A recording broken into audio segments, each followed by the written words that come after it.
मसाल नंबर 2, 4 शुरू करने से पहले इस मसाल का समझना बहुत ही ज़रूरी है।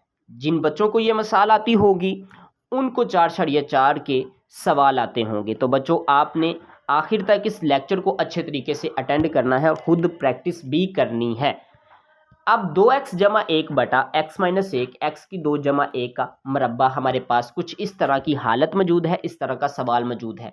इसको आपने फ़र्ज़ कर लेना है a के बटे के नीचे हमारा x माइनस 1 आएगा, मतलब जिसकी कुव्वत नमाई x के ऊपर कुछ भी मौजूद नहीं उसको हमने a के नीचे लिख लेना, जबकि दूसरों को हमने bx जमा c बटा x की 2 जमा 1। ठीक है, दूसरे में फिर क्या करते हैं, जिस तरह से हमने मिसाल नंबर 1 में भी ऐसे ही किया था, फिर हमने मरब्बे के साथ लिखना, मतलब x की जो जमा a का मरब्बा लिखेंगे। अब इसके ऊपर क्या आएगा, dx जमा e आ जाएगा।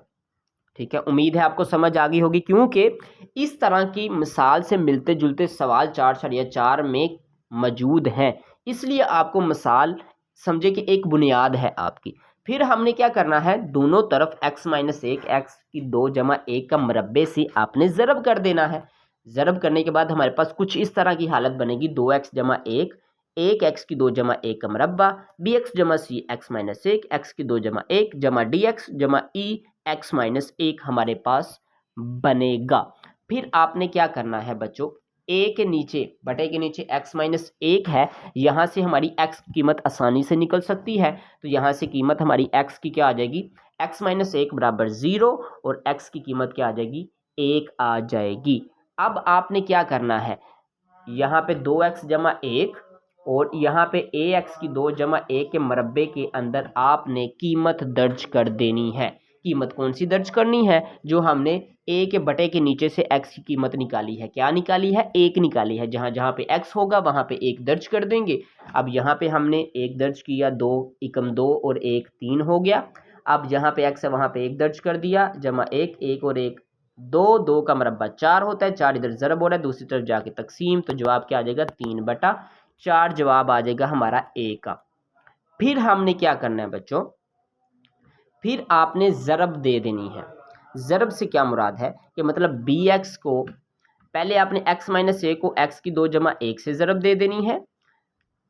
दोनों को ज़रब करने के बाद फिर आपने, जैसा कि यहाँ पे आप देख रहे हैं, फिर आपने जो b के साथ bx को आपस में ज़रब दे देनी है। फिर आपने c को सब के साथ ज़रब दे देनी है। ठीक है, फिर आपने dx को x माइनस 1 से और फिर e को x माइनस 1 से ज़रब दे देनी है। ज़रब देने के बाद आपने फिर सिरों को बराबर करना है बच्चों। सिरों को किस तरह से बराबर करेंगे, जिस तरह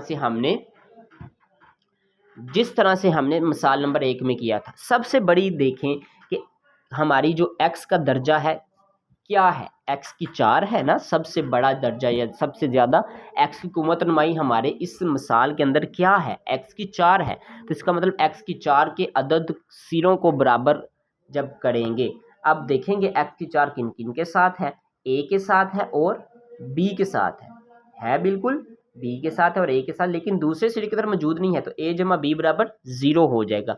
यहाँ पे हमने ऊपर a की कीमत मालूम की है 3/4 यहाँ पे दर्ज कर देंगे, ये जमा का है, इस तरफ आके माइनस का हो जाएगा, मतलब b का हमारा जवाब आ गया। फिर आपने x की 3 के अदद को सिरों को बराबर करना है। आपने देखना है x की 3 किन किन के साथ मौजूद है, जैसा कि b के साथ x की 3 मौजूद है और हमारी c के साथ x की 3 मौजूद है। तो हमारा क्या आएगा, b जमा c बराबर माइनस b जमा c बराबर 0 आ जाएगा। आप कहेंगे सर ये माइनस कहाँ से आया, देखिए ना x की 3 के साथ माइनस मौजूद है, तो इस वजह से हमने माइनस लगाया है। तो माइनस b जमा c बराबर 0, यहाँ पे b की कीमत हमारे पास पहले ही मौजूद है, b की जगह पे कीमत दर्ज कर देंगे -3/4 और ये माइनस पहले मौजूद है, माइनस माइनस जमा हो जाएगा। अब ये जमा का है, दूसरी तरफ आके माइनस का हो जाएगा, c का जवाब -3/4 आ जाएगा।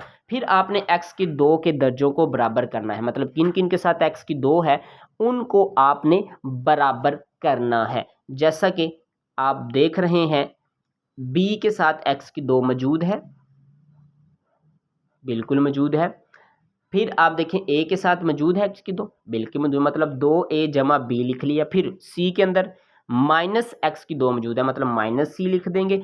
फिर डी के साथ एक्स की 2 मौजूद है, बिल्कुल मौजूद है, जमा डी लिख लेंगे। अब दूसरे सिरे में देखेंगे एक्स की 2 मौजूद है, नहीं मौजूद, तो बराबर 0 आ जाएगा। अब कीमतें दर्ज करने के बाद हमारे डी का जवाब क्या आएगा, -3/4।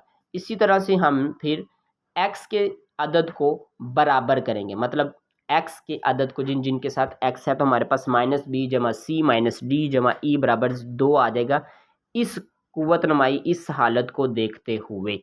ठीक है, फिर आपने कीमतें दर्ज कर देनी है और यहाँ से हमारी ई की कीमत आसानी से निकल आएगी।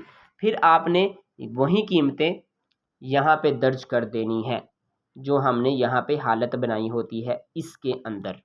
ठीक है, तो ये हमारा जवाब आ गया ए बी सी डी और ई का। और इसी तरह से ही हमारे सवाल होंगे 4/4 में। तो आप पहले मिसाल को अच्छे तरीके से अटेंड करें, लेक्चर्स को अच्छे तरीके से लें। अगर कोई प्रॉब्लम है तो कमेंट सेक्शन में बताइएगा। दुआओं में याद रखिएगा। अल्लाह हाफिज़।